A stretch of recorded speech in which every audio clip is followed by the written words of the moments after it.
പിൽക്കാല ജീവിതത്തിൽ ഈ വ്യക്തിയെ വിവാഹം കഴിക്കുന്ന ആൾ സ്വാഭാവികമായും മിക്കവാറും ഇയാളെ അബ്യൂസ് ചെയ്യുന്ന, ഇയാളെ വേദനിപ്പിക്കുന്ന ഒരാളാകാനുള്ള സാധ്യത വളരെ കൂടുതലാണ്.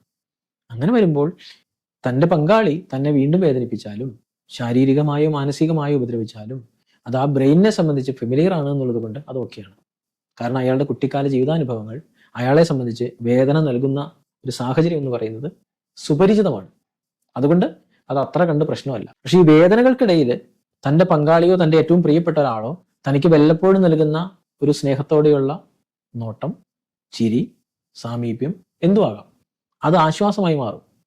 പക്ഷെ ഇയാളുടെ ബ്രെയിനിനെ സംബന്ധിച്ച് ഈ പ്രശ്നങ്ങൾക്കും പ്രതിസന്ധികൾക്കും വേദനകൾക്കും ഇടയിൽ കിട്ടുന്ന ആശ്വാസത്തെ സ്നേഹം എന്ന രീതിയിൽ മിസ്ഇന്റർപ്രറ്റ് ചെയ്യും.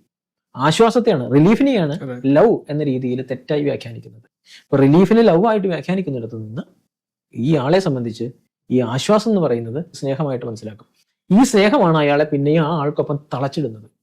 അതുകൊണ്ട് ഒരിക്കലും ഈ വ്യക്തിക്ക് പിന്നെ തന്നെ വേദനിപ്പിക്കുന്ന പങ്കാളിക്കൊപ്പം ജീവിക്കുക എന്ന് പറയുന്നത് ബുദ്ധിമുട്ടില്ലാത്ത ഒന്നാണ്. വേദനകൾക്കിടയിൽ ആശ്വാസം കിട്ടുന്നുണ്ട്. ആശ്വാസത്തെ ലവ് ആയിട്ടാണ് തെറ്റിദ്ധരിക്കുന്നത്. ആശ്വാസം തന്നെ ലവ് ആണ്.